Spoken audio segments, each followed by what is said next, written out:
Good morning.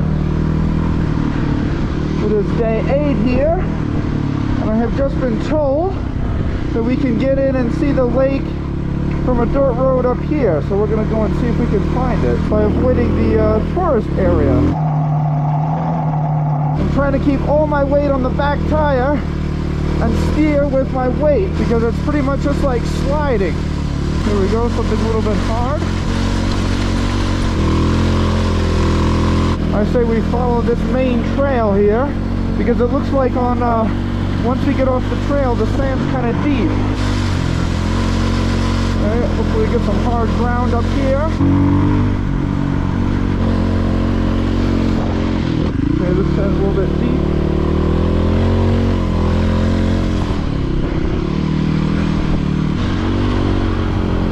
Here we have it, the Salt Lake. Don't want to get stuck out here, so I'm going to remain on the trail.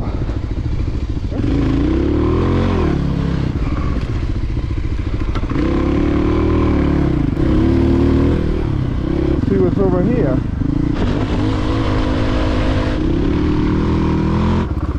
Okay, doesn't look like we're going to get through there, so I think we're going to have to make a turn here.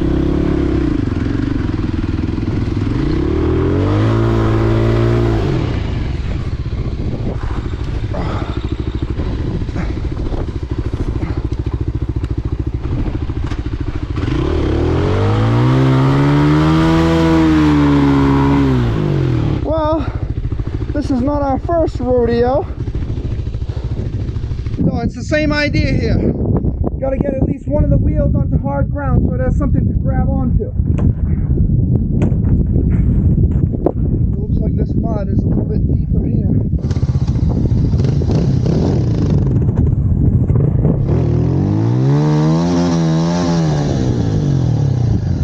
Okay. Gonna have to do the same idea. Drag it out.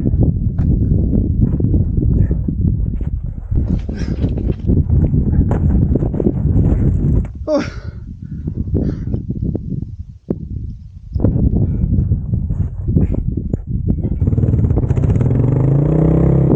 Okay, I'm going to drag it a bit more. Well, got the bike out. It's parked over there on my right, and I think it's time for us to get out of here. I think me and the salt flats are just not meant to be. But anyways, before we go, I'll show you one last view of this Salt Lake here.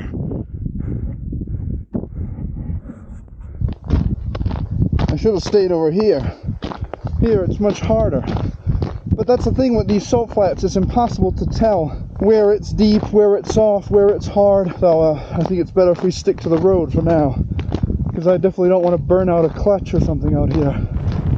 So now that we are finally unstuck and have left Dongtaijinaier Lake, I can tell you about how last night went and what the plan is for today. So the aftermath of last night's sandstorm wasn't actually that bad. When I went out to check the bike this morning, I was expecting it to be buried, but there was only a tiny bit around the base of the tent, and that was it. Last night, due to the remoteness of the camp, I had no choice but to get dinner at one of the on-site restaurants. It wasn't that interesting, so I didn't film any of it. However, let me know if you're interested in seeing more of the food that I eat on these trips, and I'll try to film it. As for today's plan, let me pull up the map to show you. Today will be our last day in Qinghai as we are headed to the Kazakh autonomous region in Gansu called Aksai. The total distance will be approximately 380 kilometers with around 100 kilometers of off-road when we take the火星一号公路, which can roughly be translated as Route 1 Mars. I'm not sure how long it will take us as Route 1 Mars doesn't show up on almost any map, and I have no idea what the road conditions will be like. But as I said, it's a 100-kilometer unpaved road that crosses through a sodium-rich sand wasteland. Anyways, I'm definitely pretty excited to check it out. So that sign there just said, "Road destroyed by water, drive slow." And you can see that this road has really turned to crap here. Absolutely beat to hell. It looks like the high salt content in the lake has just eaten the road away. Probably also doesn't help to have these trucks driving along here grinding the salt into the pavement.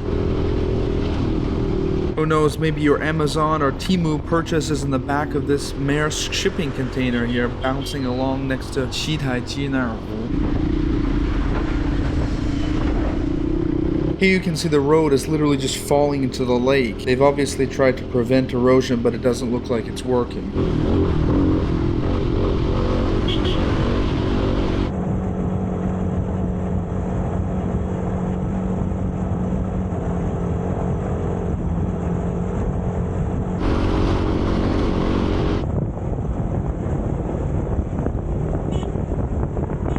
That's our sign for the Mars Road turnoff, where we will begin our journey across 100 kilometers of pure no man's land.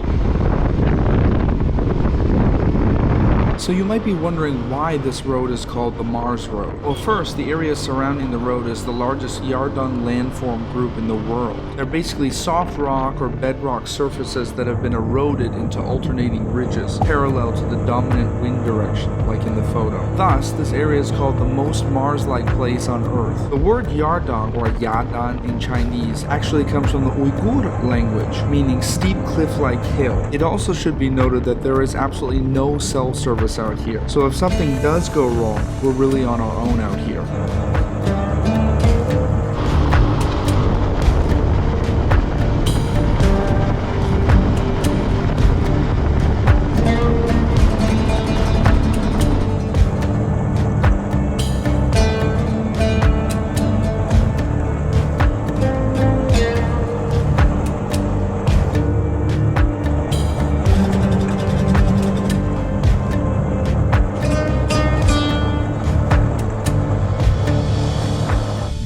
Well, looks like our chain kind of popped off here. Well, looks like our chain guard, rather, decided to snap. So, my plan is to just pop this thing right off. We have that wrench, though. Looks like we do not have that wrench. Yeah, okay, perfect. Must have hit a rock or something. Or it could also be the vibrations. Alright, so we got this little chain guard off. And now we're going to try and put the chain back on. Looks like we're okay, but I think we're going to have to drive much slower here just because, yeah, you see this thing has snapped right off. But anyways, most importantly, we didn't bust the chain, but definitely gonna have to take it slower from here on out. Nice and slow. I think just now we were very lucky. Had we snapped the chain or had it got all mangled up in the drive gear, we really would have been stuck out here because we still got, as you can see here, 40 more kilometers till we get out of this, till we get off this Mars road here. It looks like we're finally going to get out of this desert here and onto a proper paved road. Here we are coming into石油小镇. This village, totally abandoned and derelict now, once was booming with oil workers and their families who had come to work at the nearby Lenghu oil field, one of the 4 largest oil fields in China at that time. It is said that when they found oil here in the late 50s, it spewed from the ground for 3 days and 3 nights. However, while oil began to be discovered in nearby Qinghai, the Lenghu oil field had already begun drying up. And in 1991, when the Qinghai Petroleum Administration Bureau moved its operations to Dunhuang, the workers went too. And more than 30 years on, this is what you are left with. A ghost town, slowly being reclaimed by the sands from which it once grew.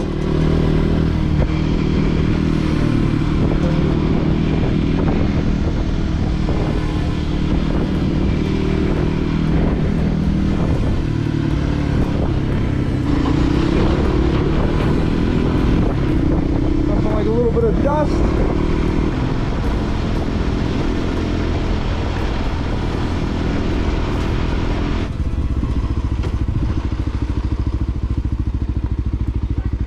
哎，请问你知道那里有加油站没有？有，前面。就往这个方向是吧？就是。大概有多远嘛？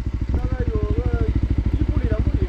So there we go. Gas station 1 kilometer. Excellent. And I can see a nice paved road there. Oh boy. How I missed the paved road. enough bumps for today, that's for sure.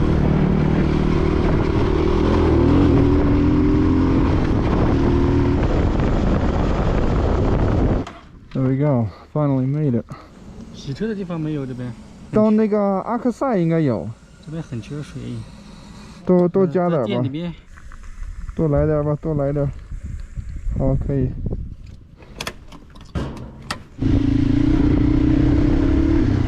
So I just saw here that it said that there was a car wash. So if there is, I'm gonna try to blast some of this muddy salt off the bike.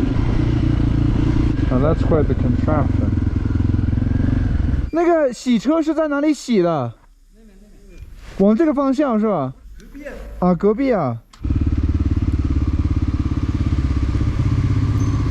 你自己洗呗。对啊，我自己洗就行了。洗车多少钱呢？洗一个车，他自己洗都是20块钱。这个水里面没有盐吧？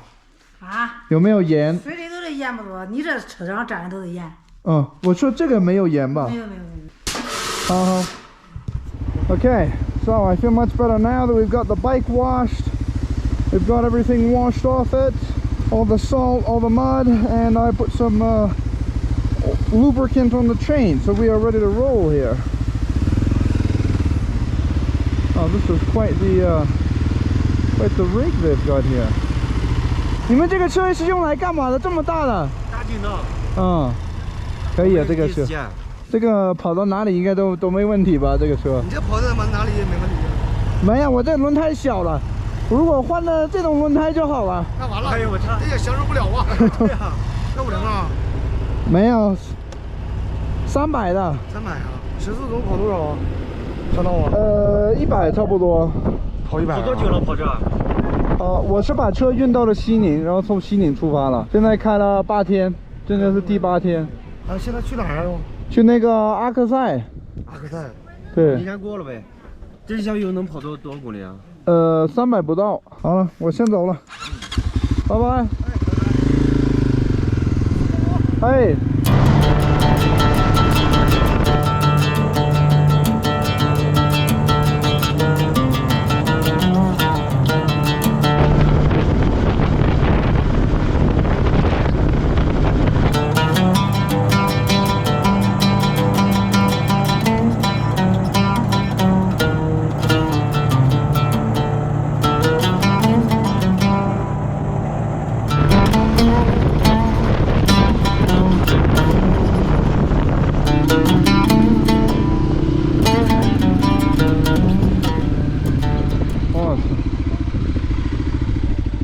这是怎么回事？是撞到了其他车吗？这个现在前面是不给过去还是怎么的？前面发生事故了，你再往前，前面一辆小车，上面的人估计全没了。是怎么回事的？那个人是应该是跟大车，应该小车借出去，然后没有来得及借车，跟大车相撞了，正面相撞。不，但是能不能过去？你这个车应该能过吧？慢点开啊！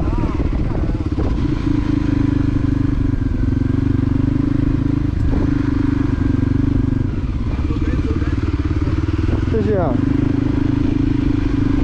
Seeing something like that really makes you think. Unfortunately, it doesn't look good for anyone surviving, and even worse to hear that it was supposedly an entire family. My first thoughts, though, are how and why, because these roads run straight as can be and for dozens of miles. The only thing I can assume is with this high altitude that they underestimated the time it would take them to pass the car in front of them. Whether it be a motorcycle like mine or a small family sedan, so long as it's a combustion engine, they see significant performance drops at these levels of elevation. We are now entering Aksai, and take note of the signs here. They are now in Uyghur, which is written in Arabic script. Although we are already technically in Aksai, we now begin the 48-kilometer descent down the mountain to the actual town itself.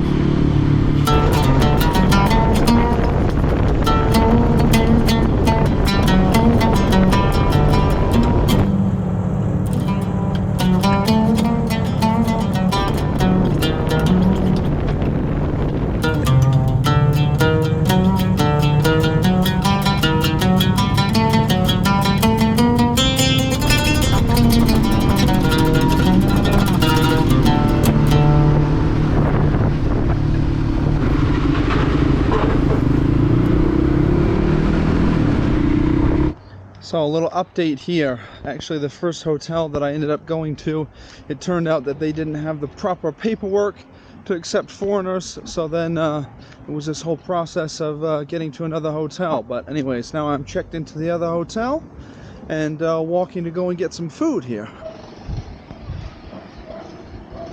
吃的能做吗？可以做。是不是有那个羊肉泡馍？有啊。是羊肉的、牛肉的都有是吧？给我来一份这个羊肉泡馍，好吧？ There we go. A bit of the local yogurt drink here. Not too bad, but they add a lot of sugar to it, unfortunately. For dinner here, we've got a bread and mutton soup called Yang Rou Pao Mo, which is one of my favorites. Wow, that was the worst Yang Rou Pao Mo I've ever had in my life. We're getting the hell out of there and gonna find another place, because that was the fakest Yang Rou Pao Mo I've ever had. It absolutely should not look and should not taste like that. 吃的还能做吗？可以做吗？可以做。有酸奶吗？酸奶有。给我来一碗。去拿个酸奶去。你们那个牛肉泡馍做的正不正宗？还可以的啊。还可以的。好，我尝尝吧，给我来一份吧。嗯，可以的。我刚才去了那边，感觉他做的不正宗，我就不吃了，就过来你这儿了。可以。有没有那种碗装的那种酸奶？